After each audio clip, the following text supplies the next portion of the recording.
Good morning. Let me begin with some gloomy news. I had the opportunity to be on a phone conference yesterday with clergy leaders in Chattanooga and the mayor. And the mayor was very clear that all of the modeling he is seeing for the COVID-19 pandemic says that for Chattanooga and for many other communities as well, the height of the disease will not hit us for many weeks. And when he said that, I realized what I already knew with my head but hadn't quite been ready to accept with my heart, which is that Easter for this year is not going to happen on April 12, at least not happen with us gathered together as a church.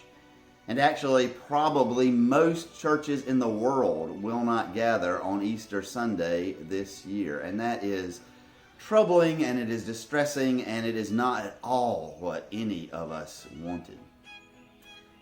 When I am living through times like this, not that I've ever lived through times like this, but times that are discouraging or uncertain, I often think of the movie The Lord of the Rings. And in that movie, the little hobbit Frodo has the ring, and it is his job, and ultimately it'll be his burden all by himself to take that ring to Mount Doom and to destroy it.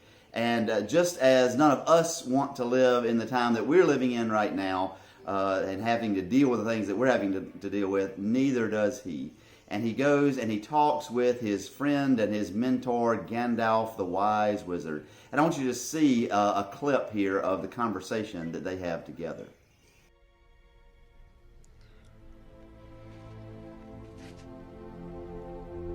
I wish the ring had never come to me. I wish none of this had happened. So do all who live to see such times, but that is not for them to decide. All we have to decide is what to do with the time that is given to us. There are other forces at work in this world, Frodo, besides the will of evil. Bilbo was meant to find the ring, in which case you also were meant to have it. And that is an encouraging thought. I find that clip so encouraging because indeed none of us choose the time in which we live, but we do have decisions, and we can decide what to do with the time that we have been given. And we can recognize that indeed there are other forces in the world than the force of evil at play, at work. I think about Jesus in the Garden of Gethsemane. And in a sense, what he was saying there in that prayer in the garden was, God, I don't want this. I don't want to have to live through this. I don't want this burden to be mine.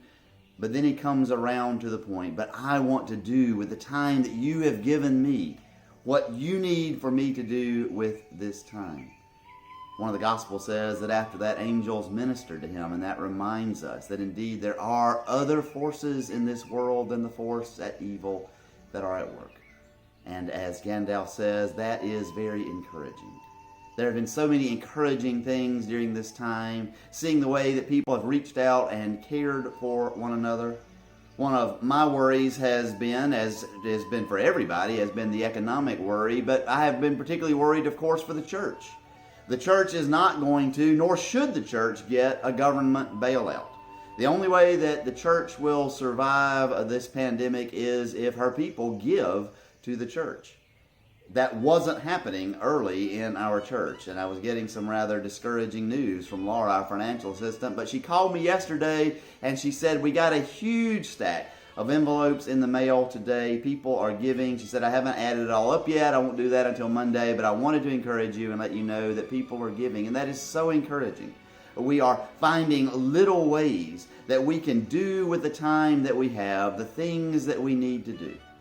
There are so many people who are acting courageously now, doctors and medical professionals, first responders, even teachers who are spending so much time, maybe even more time than normal, trying to make sure that their students learn, their students are getting the things that they need during this time. But some of the most amazing, I think, acts of courage have been people who have chosen to socially distance themselves. Not because they're trying to avoid getting the disease for themselves, but they realize that if I stay home, if I avoid going to the store multiple times, if I don't go to work, if I stay away from other people, not only do I protect myself, but I protect other people in case I've been exposed. Or if I get exposed while I'm out there and then I spread it further, it just makes things worse. And so there is a tremendous amount of just ordinary heroics in us practicing social distancing. Somebody said recently, we shouldn't call it social distancing, we should call it physical distancing, and we should practice social connection. Find ways to make connections with one another from a distance, but make connections with one another nonetheless. And I'm seeing that happening, and I'm so thankful. And so be encouraged this day. Do with the time that you have what you're called to do. Know that there are forces in this world other than the one of evil, and take much encouragement from that. God is with us. Amen.